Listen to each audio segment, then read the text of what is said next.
a speaker and participant here, and that is Arnie Gundersen, Chief Engineers at Fairwinds Associates.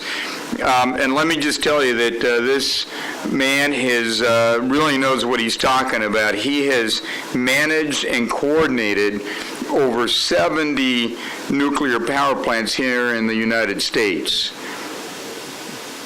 Yeah? People working it. All right, he's been at 70 and had people working.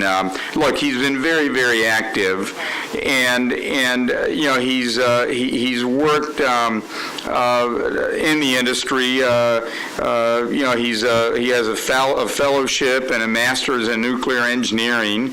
He holds a nuclear safety patent, licensed reactor operator, a former nuclear industry senior vice president, and you know, now you know, he's obviously still very active in the industry, has a lot of thoughts, and so let me please invite you now to share thoughts with us, please.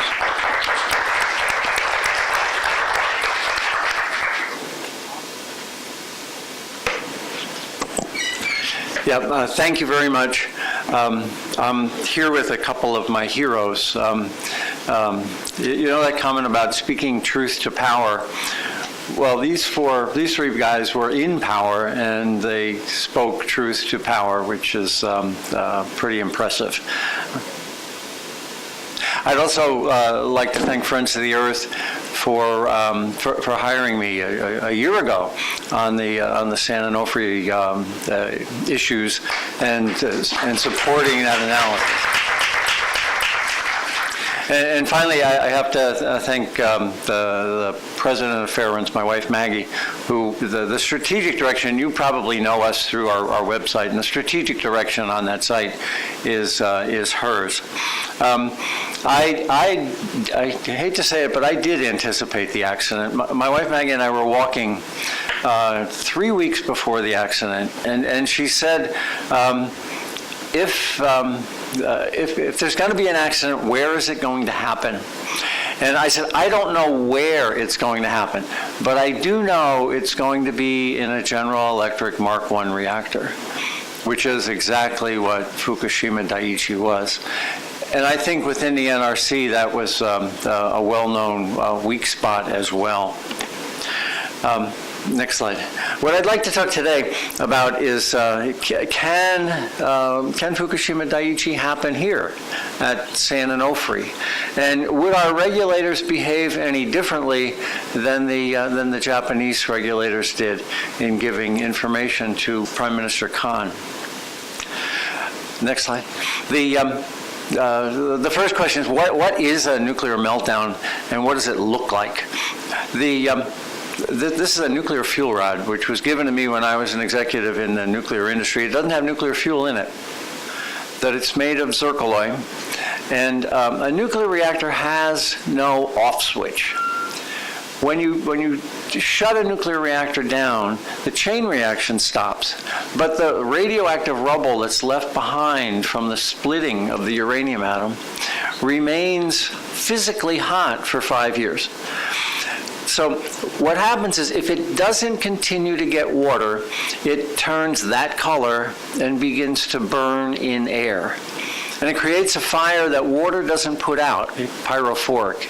Matter of fact, it sucks the oxygen out of water to burn and liberates hydrogen gas. Next slide. Well, this is what happens when hydrogen gas is released in a nuclear reactor. This is a slide of from the right to the left. The first box is Daiichi 4. The second box, the one in the middle, is Daiichi 3. Then Daiichi 2, and Daiichi 1 had already blown up at this point. And we'll shoot through real quick the next 18 slides. This is not supposed to happen.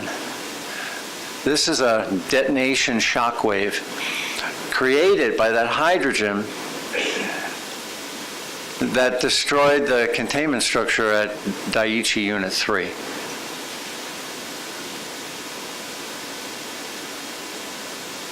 The probability of that, if you believe the Nuclear Regulatory Commission's risk analysis, is about once in 200 years, and it happened 3 times in 3 days at Daiichi. As a matter of fact, if you look at the history of nuclear meltdowns, we've had 5 meltdowns in 35 years. We had 3 Mile Island, partial meltdown, Chernobyl, and 3 meltdowns at Fukushima. So that's 5 meltdowns, 35 years, meaning the chance of a meltdown somewhere in the world is once every 7 years. Well, how can there be such a big difference? The numbers from the NRC say, once every 200, and we've had 1 every 7 years. This is my favorite comic strip in the world. It's a Dilbert. And the secret is in the assumptions. It's not in these gigantic supercomputers that the industry uses. The secret is in the assumptions. The NRC knew that that the Mark I design was a weak one 2 decades before the Daiichi accident. This is a quote from Chuck Casto, who's a very senior person at the NRC, 5 days into the accident. And he says, there's no doubt about it. When you have a station blackout, you're going to lose the containment. So what happened at Daiichi shouldn't have been a surprise, but yet it was. It's another famous quote from the public relations people at the NRC. This is a collapsed cooling tower at Vermont Yankee. And the public relations person, before this picture was released by a whistleblower, he told the press that it wasn't really a collapse, it was a, quote, sagging deformation of some of the wood. So operating a nuclear plant is harder than rocket science. Next slide. It boils down to 2 things: the integrity of the components and the integrity of the people. This first slide compares the San Onofre units, the tube integrity, to every other nuclear reactor in the country. The 2 red bars on the left are San Onofre Unit 3, it's the largest, and San Onofre Unit 2, which is the second largest, compared to every other nuclear reactor that has replaced their steam generators in the world. So that speaks to the integrity of the components. The next slide is a comparison of whistleblower complaints at San Onofre. And again, San Onofre leads the nation in whistleblower complaints. So we've got a system that has compromised integrity on both the people and the parts. And that's what makes San Onofre unique, is that the process there where people feel safe to talk about these issues is compromised. I work at plants all around the country, and and 1 or 2 whistleblowers will contact me if I'm working on a plant with a concern. At San Onofre, I've had 12 contact me. I've never seen that level of employee discontent. Then I think that speaks to the problems at San Onofre as much or not more so than the 500 tubes that were plugged. Okay, next slide. On the integrity issue, this is a picture of the guts of a steam generator as it's being built. And that large cylinder in the middle is a stay cylinder. This is Palo Verde. That large cylinder was removed at San Onofre, and yet the Edison, the owner of San Onofre, didn't tell the NRC about it and claimed that the replacement generator was an identical, a like-for-like replacement for its original steam generators. That's what they told the NRC in 2006. But in 2004, Barbara Boxer has released a paper that says that that they knew in 2004 it was not a like-for-like replacement. But yet when they went to license it, they told the NRC in 2006 it was. And in 2012, they told the NRC that it was not just like-for-like, it was improved like-for-like. in a nationally publicized paper.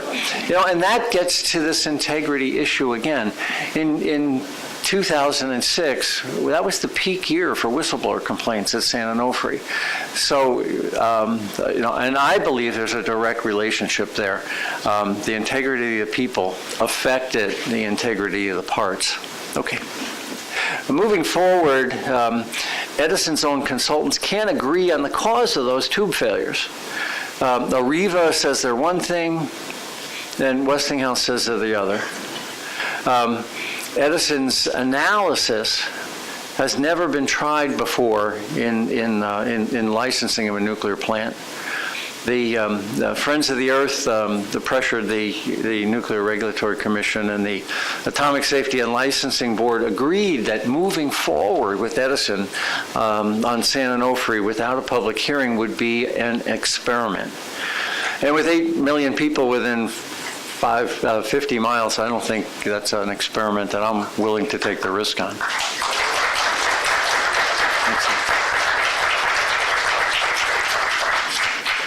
So what would an accident look like at San Onofre if one were to occur?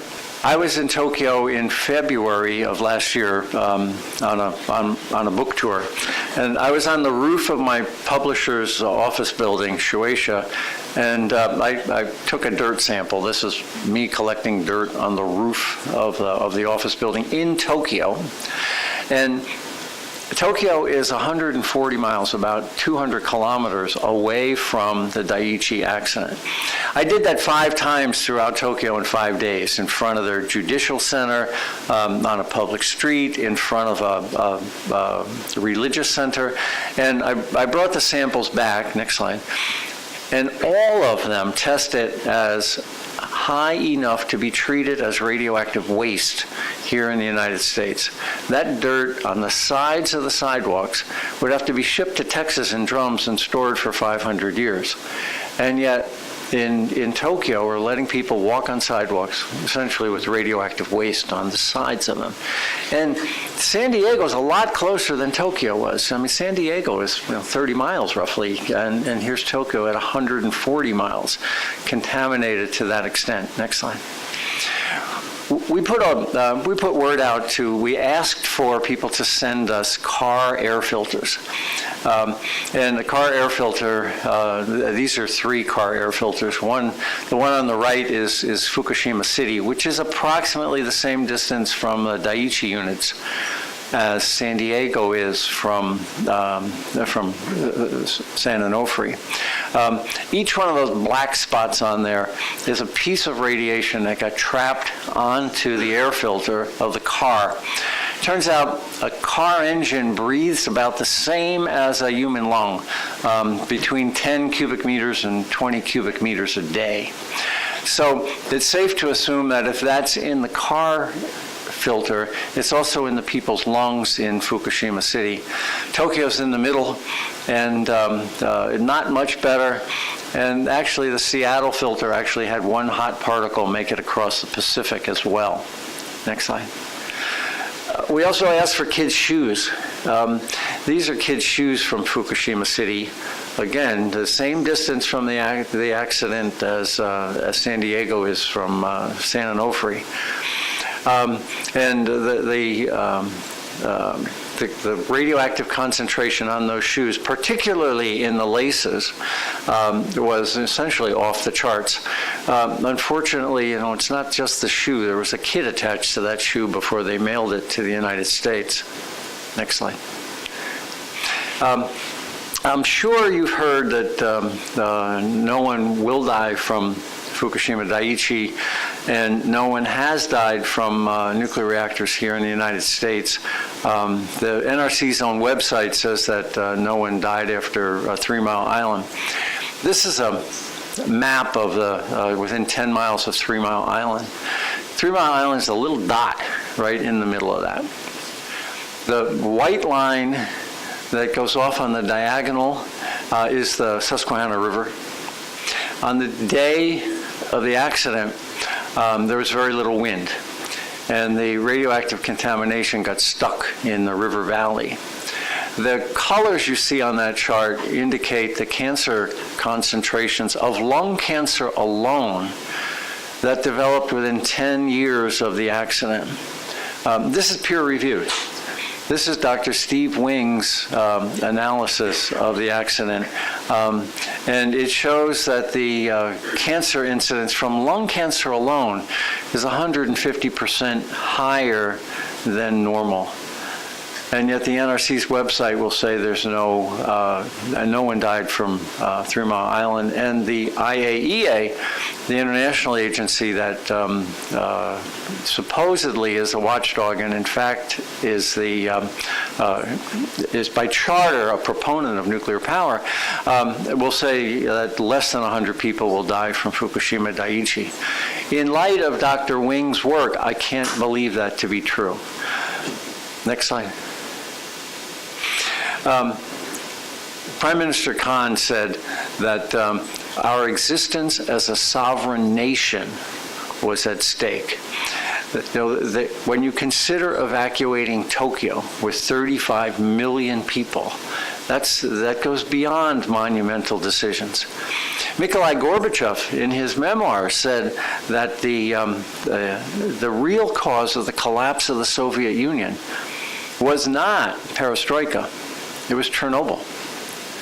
So we're dealing with a technology that can have 40 great years and one bad day. And the one bad day is bad enough to take out a country.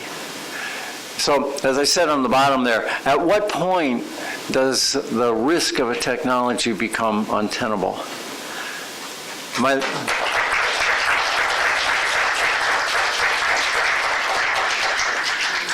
My takeaway from the Daiichi accident and really the reason I continue to work on San Onofre is the last slide. This is my quote.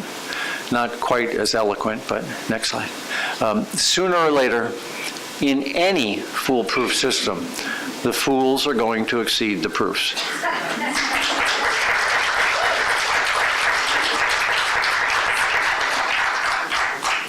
And last slide was some credits. Thank you very much.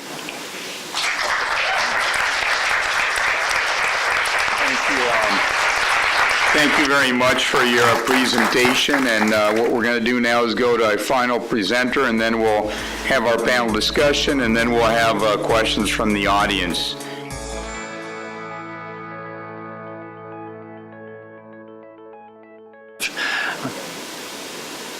I'd also like to thank Friends of the Earth for hiring me a year ago on the San Onofre issues and supporting that analysis. And finally, I have to thank the president of Fairwinds, my wife Maggie, who the strategic direction. You probably know us through our website, and the strategic direction.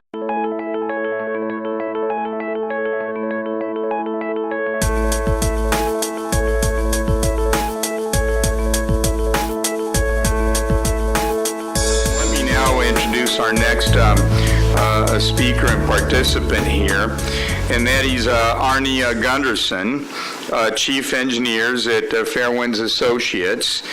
And let me just tell you that this man really knows what he's talking about. He has managed and coordinated over 70 nuclear power plants here in the United States. Yeah? 70. People working it. All right, he's been at 70 and had people working. Look, he's been very, very active, and you know he's worked in the industry. You know he has a fellowship and a master's in nuclear engineering. He holds a nuclear safety patent, licensed reactor operator, a former nuclear industry senior vice president, and you know now you know he's obviously still very active in the industry, has a lot of thoughts, and so let me please invite you now to share our thoughts with us, please.